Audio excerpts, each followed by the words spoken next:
morto, ele seria crucificado. O Senhor, no capítulo 13, ele dá uma ordem para Pedro e João preparar um lugar para ele comer a Páscoa, pois era uma semana de Páscoa.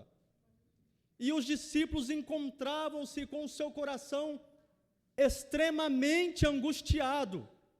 O coração dos discípulos estava tomado por uma tristeza tão grande, por uma aflição, uma amargura. E o mestre não é como eu consigo enxergar por fora, mas Jesus Cristo, ele consegue enxergar por dentro do nosso coração. Agora, ele vai conversar exclusivamente com os seus discípulos, e ele vai falar: não se turbe o vosso coração, credes em Deus e credes também em mim. Os seus discípulos estavam desesperados, porque ele sabia o que há pouco tempo iria acontecer. Por várias vezes o mestre já tinha alertado o que se passaria. Ele falou no capítulo 13 que um trairia, o outro negaria 3 vezes. Ele falou por diversas vezes também que eles seriam dispersos, seriam perseguidos e que eles sofreriam. Agora o coração dos discípulos está tomado de uma angústia tão grande, e eu acho lindo agora o mestre confortando eles. Não somente tomado de tristeza e angústia, eu acredito também que o coração dos discípulos estavam também tomado de vergonha, porque por algum instante eles arrazoavam entre eles, pensando quem seria o maior no reino dos céus, enquanto Jesus Cristo estava à sombra da cruz. Mas eu acho lindo que nos momentos de aflição, nos momentos de tribulação, nos momentos que nós pensamos que não tem saída, Jesus Cristo, ele sempre vai ao nosso encontro com uma palavra de conforto. O coração dos discípulos estava angustiado, porque eles estavam apegados ao mestre.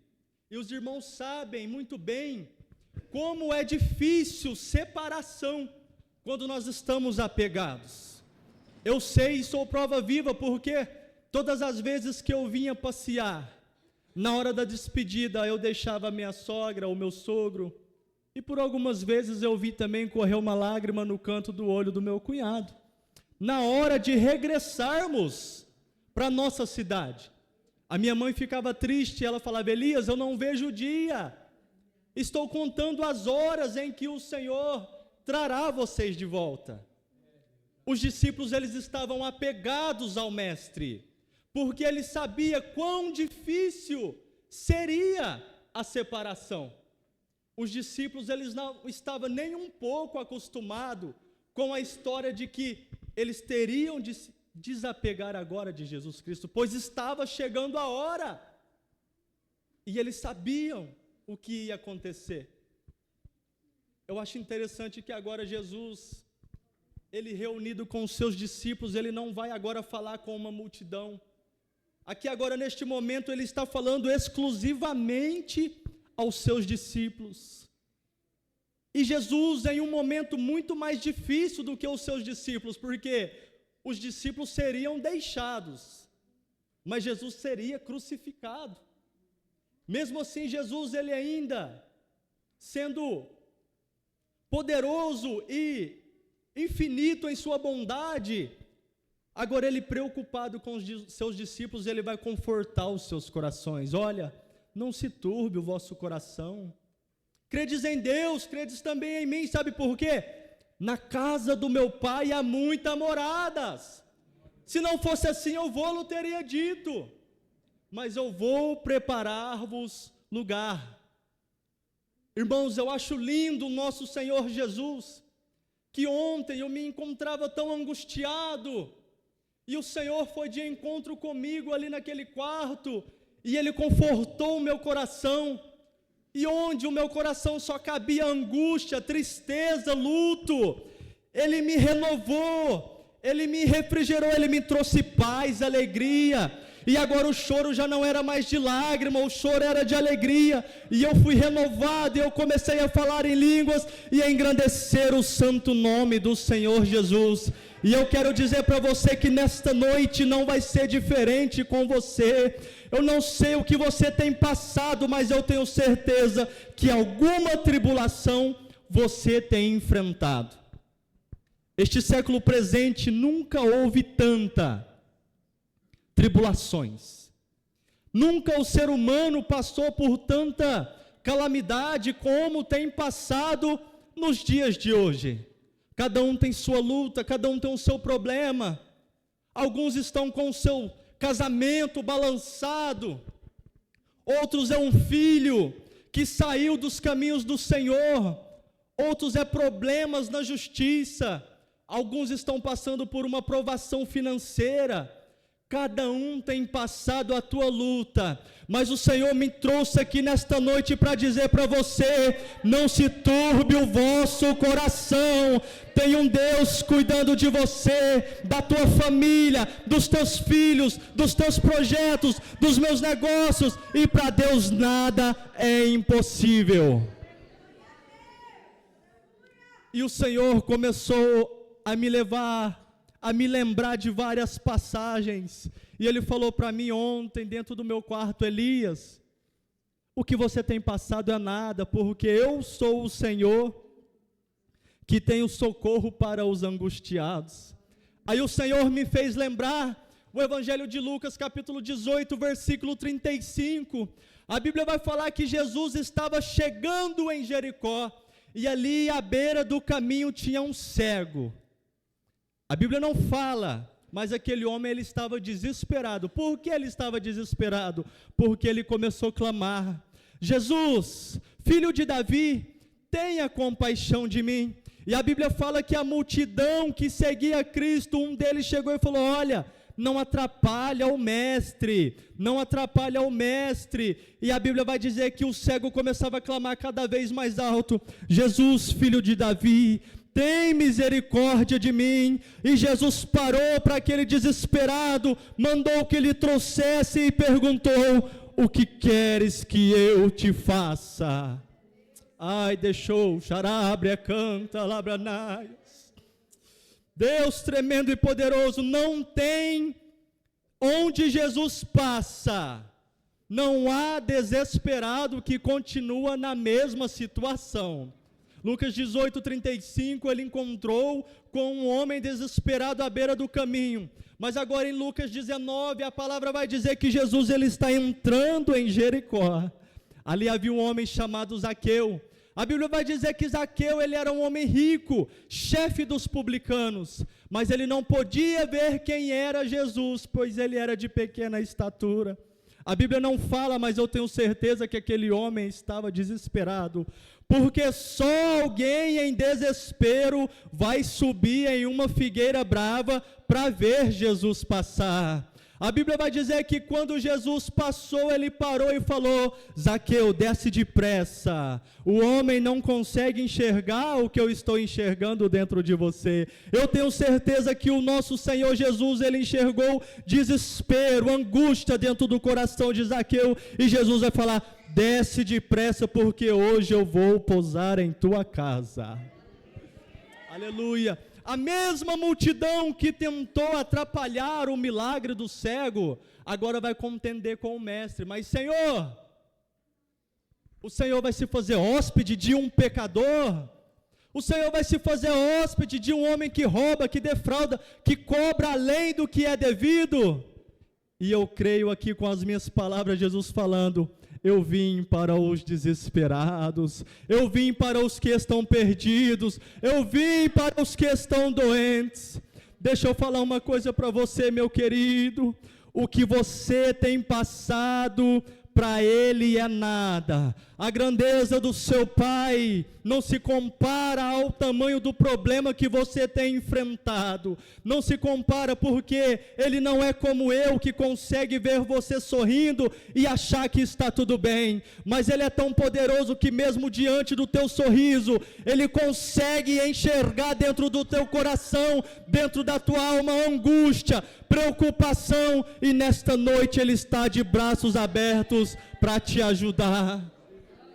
Mas nós precisamos ter fé, nós precisamos confiar, nós precisamos acreditar. Eu me lembro que há uns 7 anos atrás, 8 anos, teve um dia que eu estava tão desesperado, pastor Elias, que eu cheguei a sentir dor nos ossos. Eu falei: Débora, eu não tenho força para mais nada. A gente estava com 1 ano de casado, e a Débora começou a sentir muita dor, sangramentos, e a gente procurou um médico, e ele pediu os exames, a Débora fez os exames, e a hora que a gente foi no retorno mostrar os exames, eu confesso que a minha fé, ela abalou. Nós somos ser humano. Eu confesso que o desespero na hora tomou conta do meu coração. O sonho de todo casal é ter um filho, e a gente não tinha filhos. E a Débora falava que queria ter 5, mas agora ela não quer mais nenhum. Ela falou: só 2 está bom. E eu me lembro que, na sala do médico, a hora que ele olhou os exames da Débora, ele olhou para mim, para a Débora, e fez assim. Ele falou: não tem jeito. Eu falei: como assim, doutor? Ele falou assim: o útero da tua esposa está com um sério problema. Ela está com muita ferida no útero, com cáries, ela está com um problema grave, não sei o que vamos fazer com ela, que pena, uma moça nova. Eu falei assim: mas como assim, doutor? É grave, é sério? Ele falou: é muito. Eu falei: doutor, mas atrapalha da gente ter um filho? Ele falou: com certeza, é impossível, do jeito que ela está. Doutor João, lá de Monte Alto.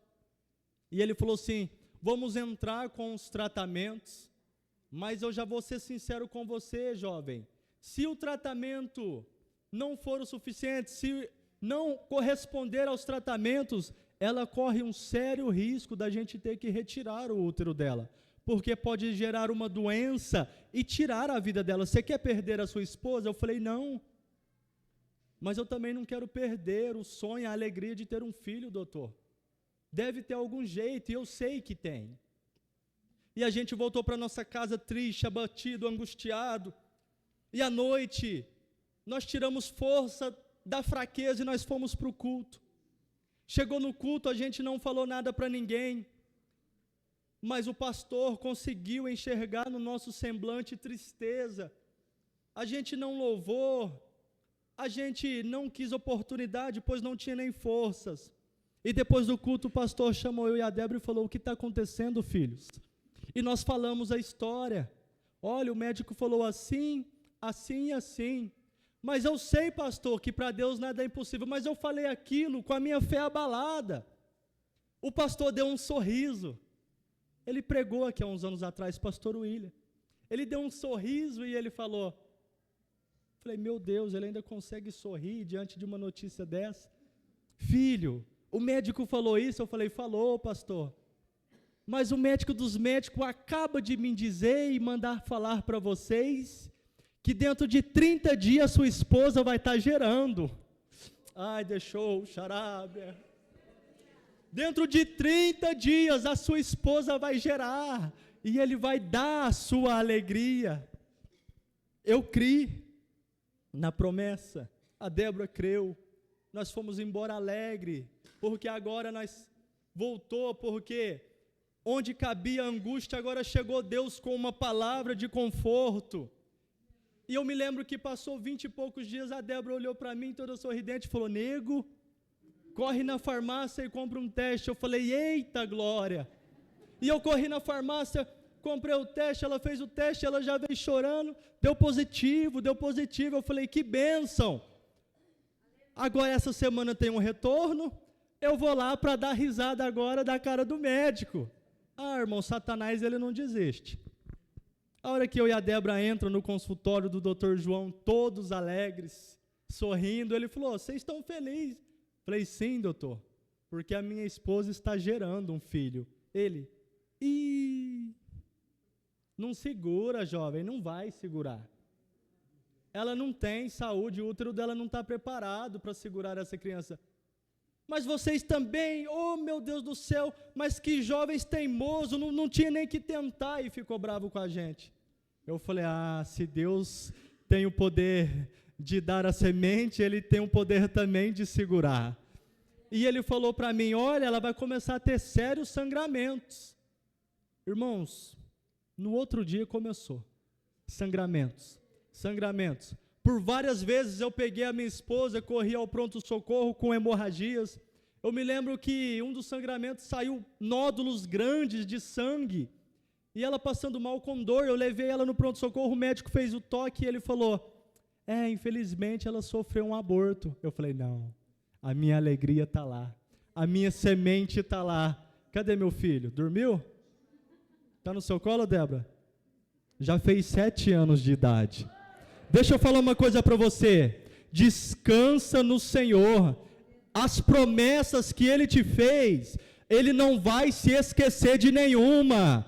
Ele não é homem para que minta, nem filho do homem para que se arrependa. E detalhe, a minha esposa está grávida novamente de 7 meses. Agora é uma menininha, daqui 2 meses a Sarinha está chegando.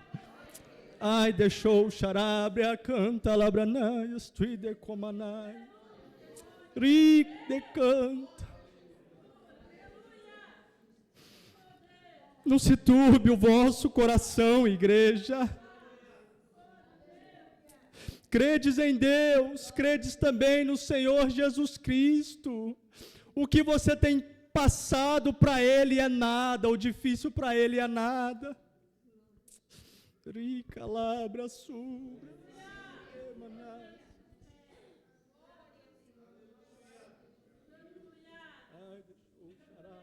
O Senhor manda dizer para você, Natália, não se turbe o vosso coração, porque Ele tem colhido as tuas lágrimas, Ele tem visto os teus choros, e Ele manda dizer para você nesta noite, que enquanto os varão louvava, você olhou e pensou, cadê os meus? Ai, deixou o xarabre, canta.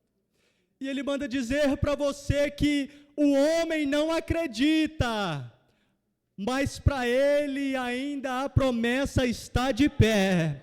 O mesmo altar que você apresentou os teus filhos, vai ser o altar que você ainda vai ver os teus filhos adorando ao Senhor. Ele é o dono do tempo, Ele é o dono de todas as coisas. O homem pode pensar, mas vieram 10 vezes e saíram 11, mas Ele manda dizer para você, Ele vai cercar os teus filhos, da mesma maneira que Ele cercou Jonas. Ele vai cercar por cima, Ele vai cercar por baixo, Ele vai cercar de lado, vai cercar à frente, atrás, mas eles não vão escapar. E você pode contar os dias, assim como o profeta Eliseu profetizou, ainda amanhã a este mesmo tempo, haverá provisão à porta de Samaria. A tua promessa, o teu milagre tem data, tem dia, tem hora marcada. Ele vai cumprir a promessa que Ele te fez. Pode contar os dias, porque Ele vai cercar, Ele vai puxar a cordinha se for preciso. Não é para você se preocupar, não é para você chorar, e em muitas coisas não é para você nem mesmo orar, porque vai ser Deus tratando, e Ele vai cumprir a promessa, Ele vai trazer de volta. Pode contar os dias, e pode contar as horas. Muitos que estão aqui não acreditam. Alguém pensou, vai vir, mas vai sair de novo. Mas quando Deus completa a obra é perfeita. Você não vai descer a sepultura, como você já questionou ao Senhor. Senhor, eu vou descer a sepultura sem ver os meus filhos sendo usados em suas mãos? Você não vai. Você ainda vai viver muitos anos feliz e contente, vendo os teus filhos louvar, ministrar, pregar e até mesmo pastorear, porque quem fez a promessa não foi o homem, quem fez a promessa foi Deus, quando ainda estava dentro do teu ventre, e a promessa ainda está de pé. Glória a Deus, aleluia. Quantos creem? A promessa ainda está de pé. Pode contar os dias e pode contar as horas.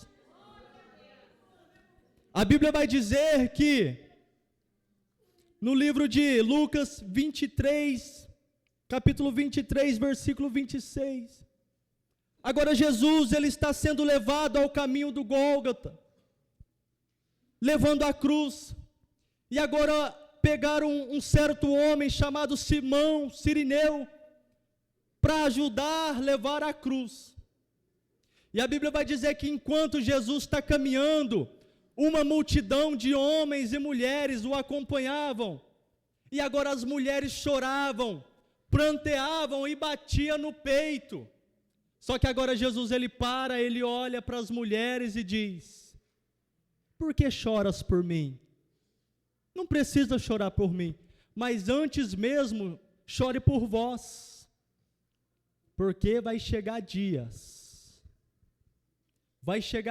em que vocês dirão: bendita seja a estéril, bendito seja o ventre das que não geraram, bendito seja os peitos das que não amamentam, porque vai chegar dias difíceis, porque se fazem isso ao madeiro verde, quem dirá ao seco?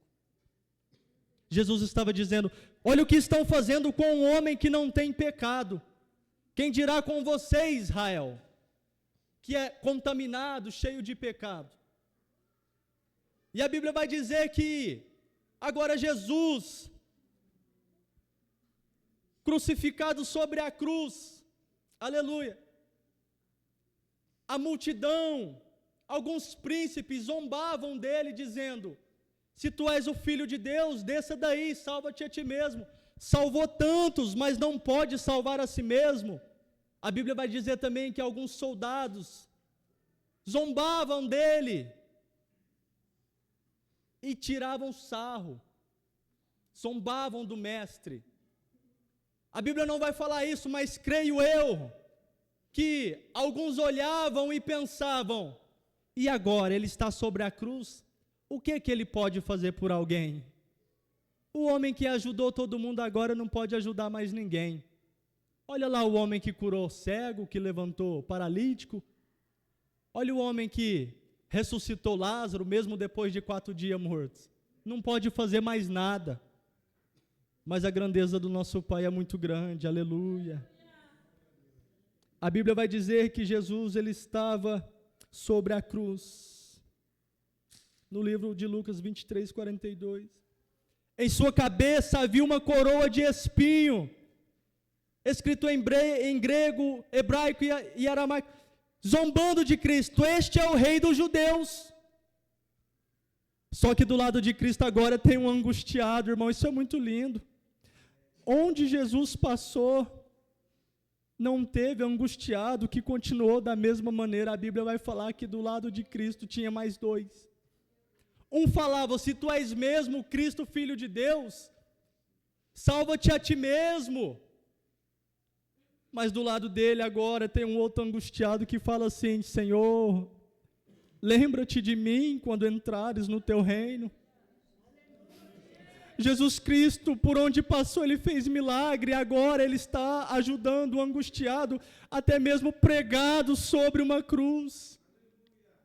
A Bíblia não vai dizer isso, mas imagino eu, igreja, que a morte falava: todo antes, que veio antes de você, eu busquei, eu levei, eu fiz, aconteceu do meu jeito, da minha hora, mas com você é diferente, eu não consigo. A morte não venceu Cristo, ele venceu a morte.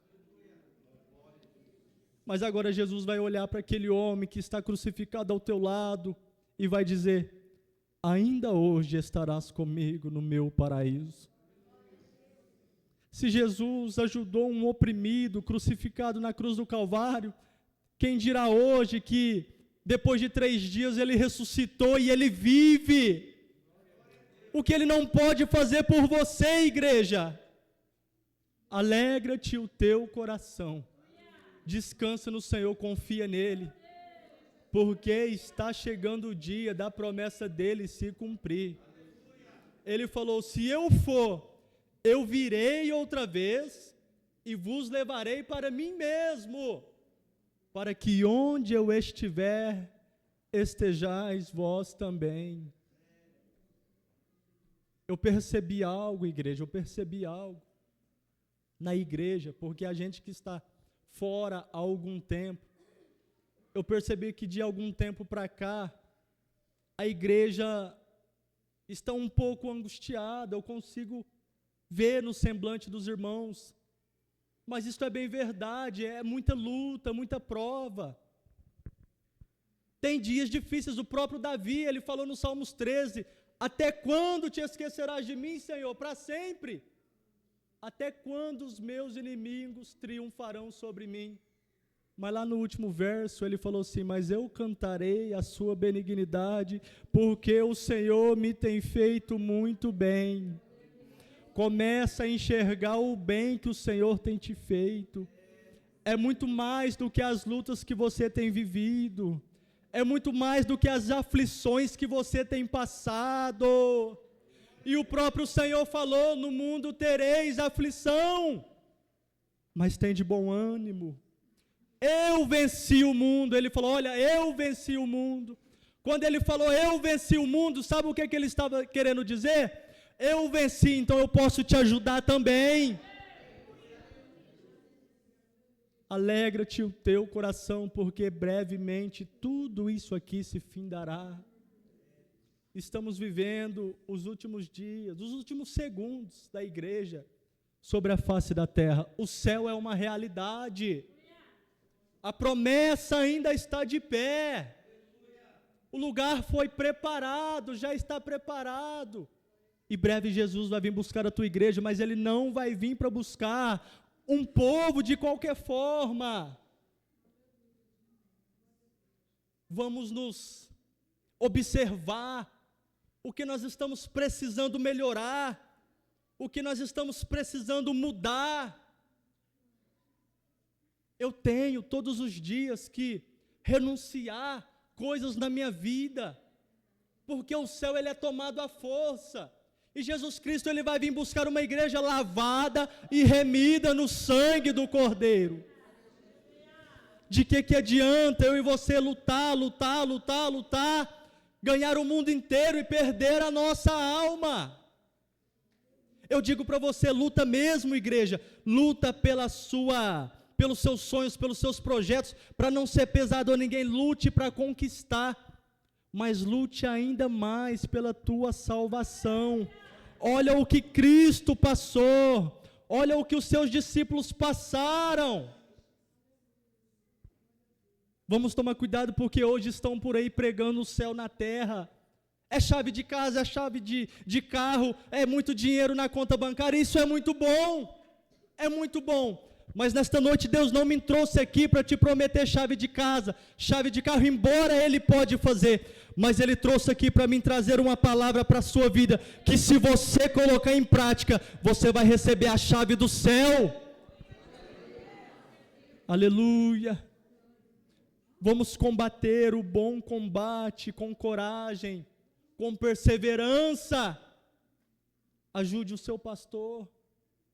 Igreja, ajude o seu pastor. Ajude os obreiros. Ajude um ao outro. Vamos dar as mãos. Está difícil, irmãos. Eu falo porque eu tenho andado por aí. Eu ministrei em várias igrejas. E teve lugar que eu cheguei e o pastor falou, ó, seja bem-vindo, pode pregar, mas aqui está o tema que você tem que pregar. Só prosperidade. É o céu na terra. Mas eu falei assim, já que eu vim, agora eu vou pregar o que Deus me mandou, mas eu nunca mais fui convidado para voltar naquele lugar. Mas aqui é um ministério que ainda prega a verdade, que ainda prega o céu, que ama o pecador, mas ainda denuncia o pecado. Abrace esta obra. O apóstolo Paulo escreveu aos Romanos no capítulo 8, 18, se não falha a minha memória, porque para mim, eu estou certo que as aflições deste tempo presente não são para comparar com a glória que em nós há de ser revelada. Jesus, ele nunca prometeu conforto para os discípulos. Ele foi verdadeiro, mas ele prometeu que em todas as lutas, Ele estaria presente. Em cada batalha, Ele estaria presente. Fico eu agora aqui imaginando Pedro, um homem bravo, imediatista, com pouca paciência, depois da ceia pensando, o que será de mim depois que Cristo partir? Porque eu tenho certeza que nos momentos de fúria de Pedro, Jesus Cristo o acalmava. Eu tenho certeza disso, igreja. Eu fico imaginando João, pensando o que será de mim depois da partida do mestre, porque eu amo tanto o mestre. Em qual peito eu vou me repousar? Em qual peito eu vou descansar, eu vou me deitar? O desespero tomava conta deles, mas agora Jesus veio falar, alegra-te. Eu vou preparar lugar e eu vou voltar e eu vou vos levar para que onde eu estiver, estejais vós também. Igreja do Senhor, este mundo, ele está cheio de ilusão. Este mundo, ele está cheio de ilusão. Tome cuidado com as ilusões do mundo. Mocidade, exército de Cristo, tome cuidado. Muitas ilusões, muita vaidade o mundo tem para te oferecer, mas o que Cristo tem reservado para você, não tem dinheiro que pague. O que o Senhor conquistou na cruz do Calvário para você é salvação, é uma vida eterna de paz, alegria, gozo, e Ele pagou com o seu sangue que verteu sobre aquele madeiro. Irmãos, pegue firme com Cristo. Não deixe que o inimigo tire a sua atenção. Não deixe que os pratos de Satanás tira o seu foco. Jesus Cristo, Ele se entregou por nós, mas ao terceiro dia Ele ressuscitou. Ele venceu a morte. Ele venceu a morte. E Ele está nos ajudando a chegar lá. O nosso alvo é o céu. Precisamos dar as mãos e caminhar junto.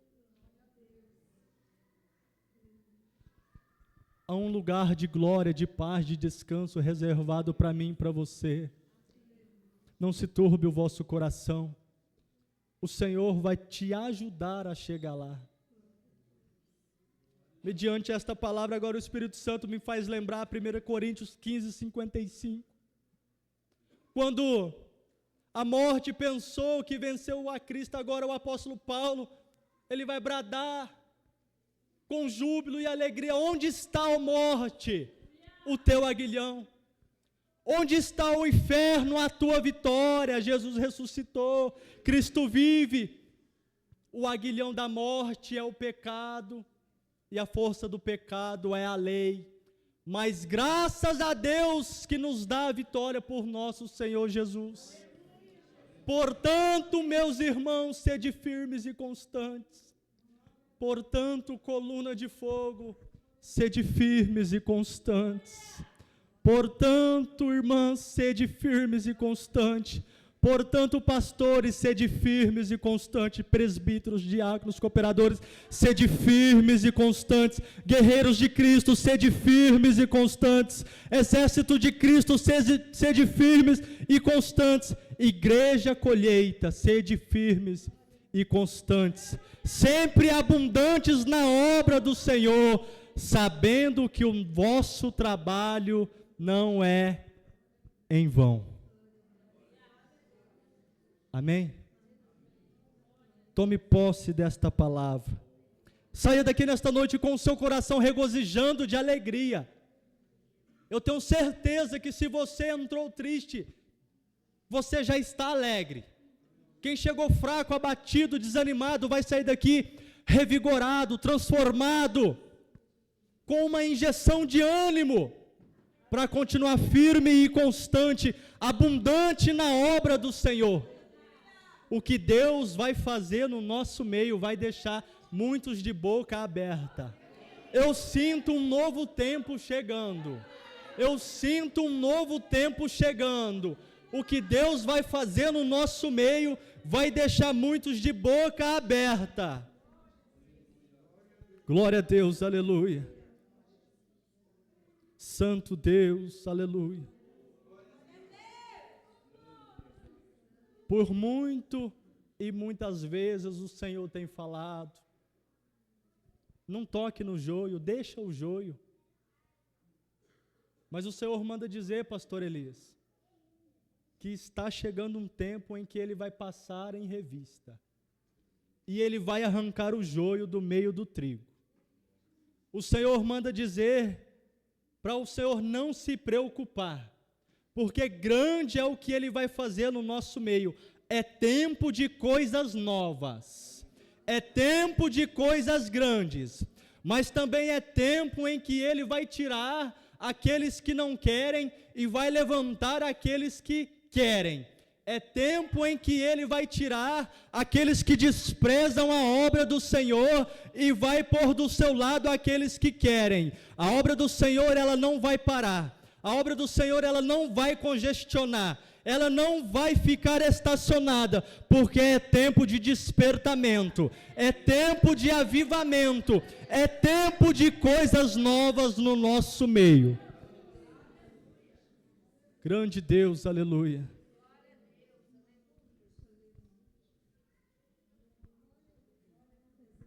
Igreja, sede firmes e constante. Ajude, porque o vosso trabalho não é em vão. Mais uma vez eu quero pedir, dê as mãos ao seu pastor. Dê as mãos ao seu pastor, não é fácil. O apóstolo Paulo, em suas cartas, quando a carta era direcionada às igrejas, ele saudava as igrejas assim: graça e paz da parte de Deus, vosso Pai, e do Senhor Jesus Cristo, o Salvador. Mas as cartas endereçadas aos pastores, a Tito, 1 e 2 Timóteo, ele saudou assim os pastores: graça, misericórdia e paz da parte de Deus, vosso Pai, e do Senhor Jesus Cristo. Graça, misericórdia e paz, porque precisa de misericórdia os pastores que ainda prezam, zelam pela palavra verdadeira e genuína. Meus irmãos, tome cuidados. Cuidados aí. Eu não estou falando para você não ver, mas tome cuidados com lives de culto online. É até triste falar isso. Toma cuidado. Esse dia eu estava vendo lá uma live de um tal profeta, ele falava: manda um pix e receba uma profecia.